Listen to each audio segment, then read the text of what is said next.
Biden mettrait la barre tellement haute qu'il veut absolument convaincre son électorat qu'il fait tout pour affronter Bibi Netanyahou, qui est véritablement déterminé, mais sans avoir aucune chance de pouvoir le faire bouger d'un iota. Tout cela pour montrer à son électorat qu'il est pour un État palestinien, il est pour peut-être la réhabilitation du Hamas, mais en tout cas pour qu'il y ait une autorité palestinienne modérée, mesurée, qui viendrait prendre les rênes, on va dire, dans le sud de Gaza.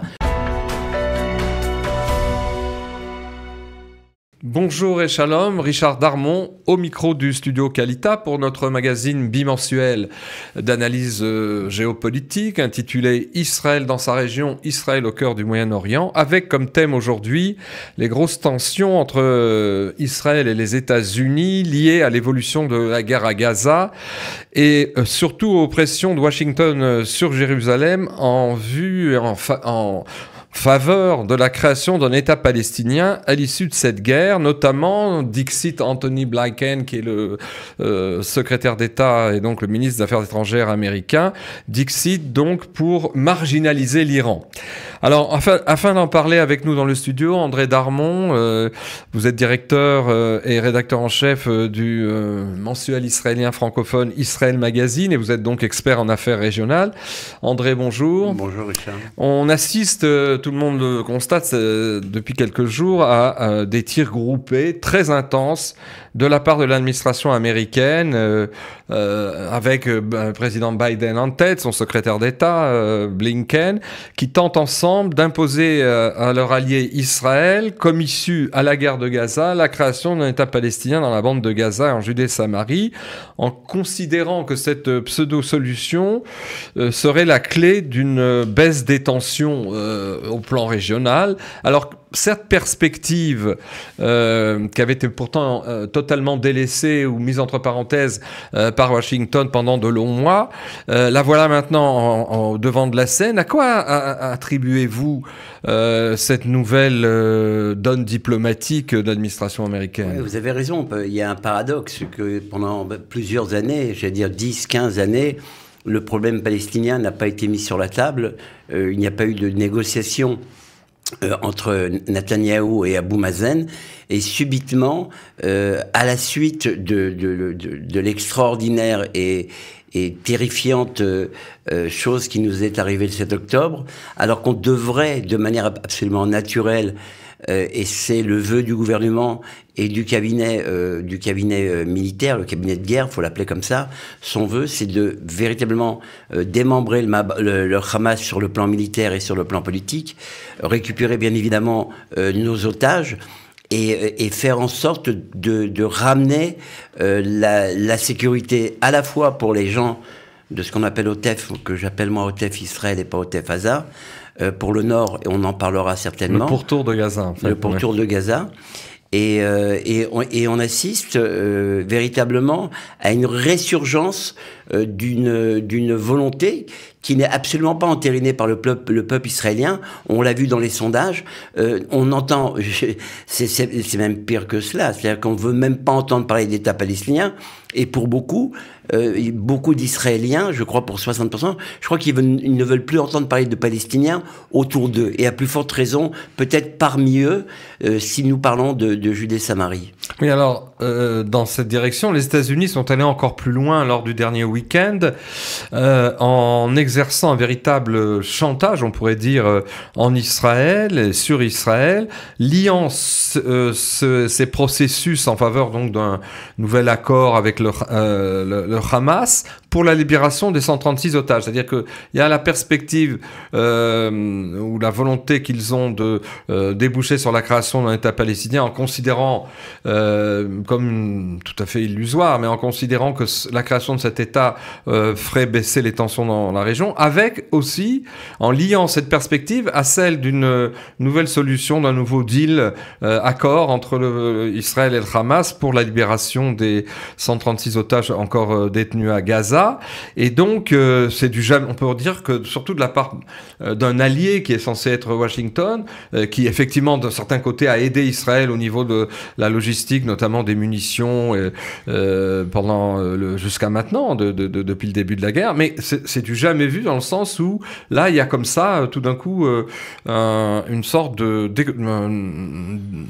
une absence de complexe de la part de Washington pour exiger tout et rien de la part de Jérusalem. C'est du jamais vu, encore en plus en période de guerre. C'est ça. Déjà, nous sommes en période de guerre, donc en général pas en mesure d'entamer des négociations. Il faut savoir qu'à mon avis, ça s'inscrit dans la vision globale des États-Unis et à l'ombre des élections américaines et des investitures qui sont en train de se dérouler. Donc, dans un complexe beaucoup plus global où les États-Unis, avec l'Arabie saoudite, et également, j'allais dire à l'ombre de la menace de l'Iran, aimeraient repacifier, c'est pour cela qu'on n'a pas eu encore des attaques contre l'Iran, alors que beaucoup disent qu'ils sont arrivés quasiment, comme on dit en hébreu, al-Saf, ils sont sur le point de pouvoir construire une bombe atomique.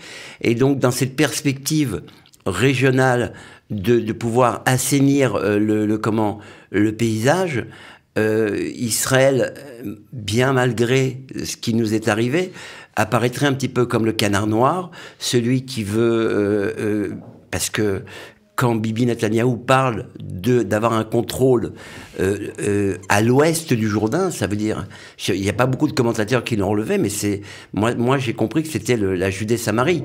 C'est-à-dire que, à mon avis, on est déjà en train de comment... Ce que disait Ariel Sharon d'une autre façon, et Shaoul Mofaz, le bien nommé, il y a 15 ans, 20 ans, quand je les ai rencontrés, qui disaient nous lâchons Gaza, nous lâchons Gaza, nous sortons de Gaza pour pouvoir ne pas avoir à négocier la Judée-Samarie et pour pouvoir l'annexer. Et c'est un petit peu peut-être le même schéma qui va peut-être se renouveler devant nous, c'est-à-dire qu'on va peut-être avoir beaucoup plus de liberté d'action en Judée-Samarie, annexer la zone C et peut-être même la zone B, et peut-être redonner aux Gazaouis, sans administration du Hamas et même de l'autorité palestinienne, pardon, le sud de la bande de Gaza. Je tiens à vous rappeler que aujourd'hui les forces israéliennes sont arrivées juste au-dessus de Khan Younes, que je connais bien.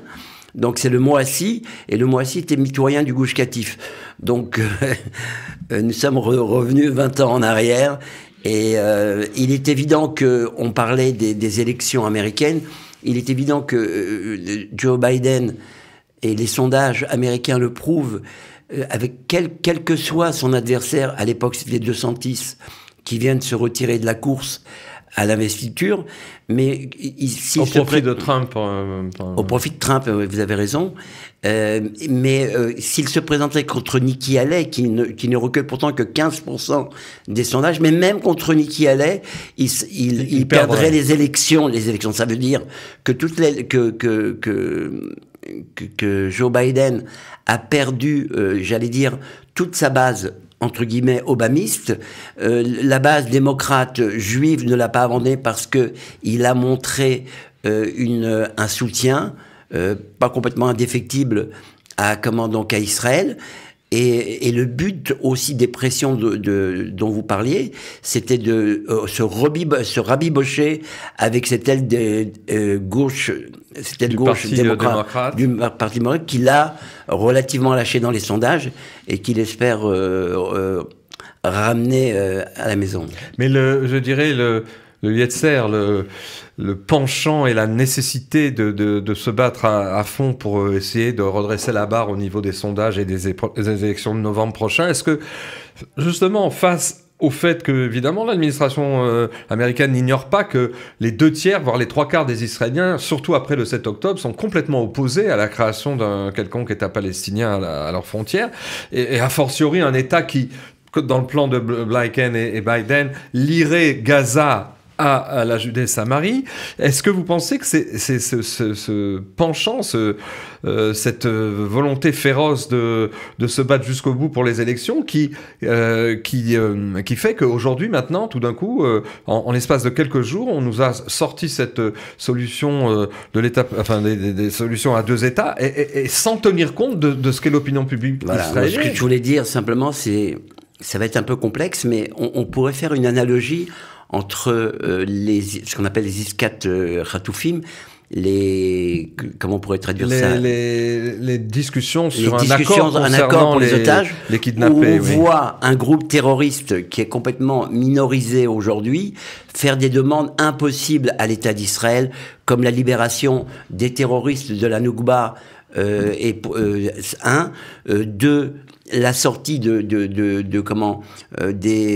Tzahal de Gaza, toute une série et puis surtout la réhabilitation du Hamas. Et la libération. Et la libération de tous les... Pourquoi je vous dis ça? C'est que ce sont des demandes qui sont inacceptables. Extravagantes. Et ça veut dire que, en tout cas pour le Hamas, et après je reviendrai à Biden, c'est pas, parce que ce que je pense intimement, c'est que peut-être que le Hamas n'a plus rien à donner, ou pas grand-chose à donner à Israël, et qu'il veut peut-être montrer que c'est Israël celui qui... l'intransigeant, celui qui met un frein, etc.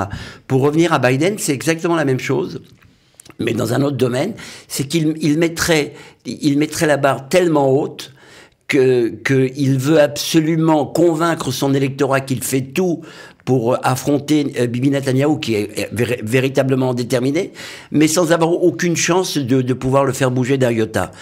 Mais tout cela pour montrer à son électorat qu'il est pour un État palestinien, il est pour peut-être pas, je ne sais pas, pour peut-être pas la réhabilitation, pardon, du Hamas, mais en tout cas pour qu'il y ait une autorité palestinienne modérée, mesurée, qui viendrait prendre les rênes, on va dire dans le sud de Gaza.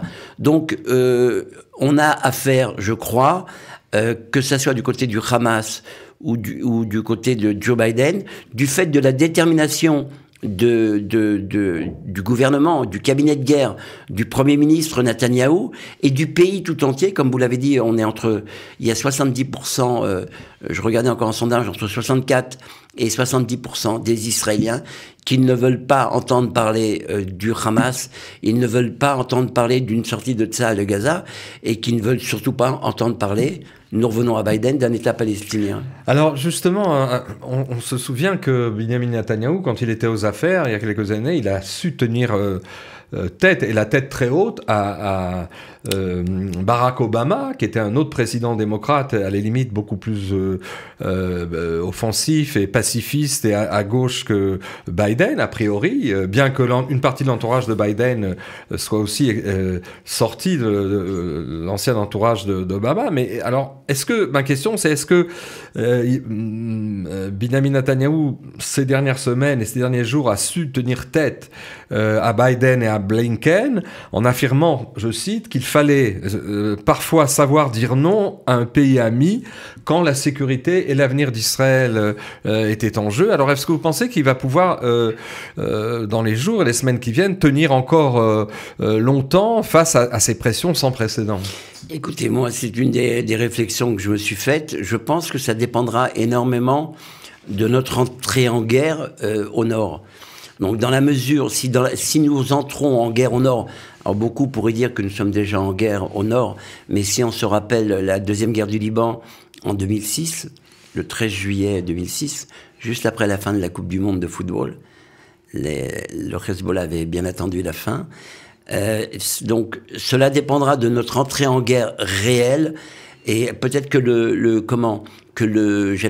problème palestinien, gazaoui, l'État palestinien deviendra moins crucial. Alors, est-ce qu'il y aura des concessions, d'autres concessions des Israéliens? Il peut y en avoir, mais à mon avis, elles ne seront pas d'envergure. Donc, il va y avoir certainement une évolution, parce que cette partie nord de Gaza, il va falloir en faire quelque chose. Donc, il y a déjà des Gazaouis qui reviennent. Est-ce que ce sont des civils? On sait ce que c'est que les civils, le mythe du civil non engagé, non engagé ou innocent à Gaza. Donc des populations sont en train de revenir. Je crois que on part, à mon avis, pour une occupation. Une présence militaire. Une présence militaire, et je pense que, à moins d'un accord avec l'Arabie Saoudite, certainement pas le Qatar, et peut-être un ou deux pays européens de bonne volonté, on pourra peut-être arriver à une gestion civile, administrative et financière surtout, bien sûr sans la participation ni de Mahmoud Abbas, j'ai failli dire Mansour Abbas, Mahmoud Abbas et de Sinwar, qui sera ou mort à ce moment-là, ou en exil. Alors, on parlait des élections américaines qui étaient déterminantes pour motiver Washington à faire ce qu'il fait, à exercer ses pressions, en liant tous les sujets à la nécessité de créer un État palestinien aux côtés d'Israël qui apaiserait le jeu selon leur vision un petit peu illusoire. Mais il y a aussi, dans l'air, si j'ose dire, les élections israéliennes dont on parle aussi en filigrane, pas seulement dans la presse, c'est que même les réponses qu'a faites Benjamin Netanyahou en se présentant sans doute à juste titre comme le seul, disons, leader israélien d'envergure nationale opposé à la création d'un État palestinien, lui-même, en fait, en faisant débarquer les élections américaines dans le tableau de ses rapports de force, l'administration à Washington a incité finalement à elle-même mise en position Netanyahou dans un début de campagne électorale interne, puisque de facto, il se présente comme le seul à pouvoir donc de s'opposer réellement, comme il l'a fait depuis toujours, à l'État palestinien, et d'une certaine manière à précipiter les termes du débat national. J'ai bien compris.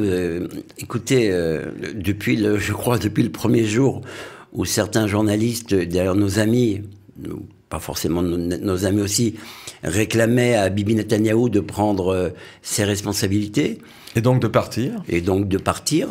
Je pense que, j'allais dire, l'antagonisme, c'est que tout ce qui se passe depuis 3 mois, quand un ministre veut licencier une personne, ou on parle du départ du chef du Shin Bet ou de l'armée, c'est impossible parce que nous sommes en pleine guerre. Ce qui ne dérangerait pas, c'est que le Premier ministre, le patron des armées, lui, puisse partir. Ça, c'est le premier point. Le deuxième point, il faut rappeler quand même un petit peu à tous nos auditeurs que Bibi Netanyahou a été élu. Et sa coalition dispose de 64 sièges sur 120. Le troisième point, c'est qu'on voit mal, d'abord des élections, déjà pour la bonne raison que des élections signifieraient, et on en a parlé avec certains généraux, signifierait l'arrêt des combats. Immédiat. Ouais. L'arrêt des combats. Donc c'est quelque chose qui est complètement exclu. Et la pétition de 100 généraux demandant l'arrêt des combats, ou demandant, c'est presque la même chose maintenant, demandant des élections, je trouve ça, vous savez quoi, je trouve ça israélien, quoi. Oui, mal placé. Très mal placé. Alors, plus sur le fond, dernière question, plus stratégique. Cette crise qui s'amplifie entre Washington et Jérusalem, à propos donc de l'État palestinien en jeu, est-ce qu'elle ne confirme pas a posteriori, la vision qui fut longtemps celle justement de Benjamin Netanyahou, qui avait évité lors des précédentes opérations de Tsahal, moins massives que celle-là, parce que tout ce qui s'est passé en 2008, 2014, 2016 aussi, et 2021, ça n'a rien à voir avec cette guerre de Gaza, mais qui avait évité de couper la tête du Hamas, et donc de renverser alors que c'était peut-être possible, notamment lors des 2 premières opérations, et d'éradiquer le Hamas en pensant que ce qui suivrait ce serait un processus quasiment incontrôlable par Israël, de la création des demandes de la communauté internationale pour la création d'un État palestinien commun à la bande de Gaza et à la Judée-Samarie, sous l'égide de l'autorité palestinienne, ce à quoi, évidemment, Netanyahou était opposé, et ça aurait été la raison pour laquelle, pas seulement pour certaines autres raisons qu'on appelle les conceptions économiques et autres, voulant préserver le Hamas, mais c'était la raison de fond qui a fait que pendant des années, Netanyahou n'a pas voulu laisser le Hamas à Gaza, en pensant que si le mouvement national palestinien avait deux têtes, Ramallah, l'autorité palestinienne, le Hamas à Gaza, ça empêcherait les pressions auxquelles on assiste aujourd'hui. Alors, est-ce que la situation difficile à laquelle nous sommes confrontés ne nous donne pas raison a posteriori? C'est-à-dire qu'elle lui donne raison, elle lui donne pas raison. Elle lui donne raison dans le sens où le fait d'avoir, entre guillemets, préservé le Hamas, bien que, comme vous l'avez rappelé, il y a eu 4 ou 5 opérations de grande envergure sur Gaza, j'ai oublié le nom, entre Tchouketan, entre autres, Ramot Magen, etc.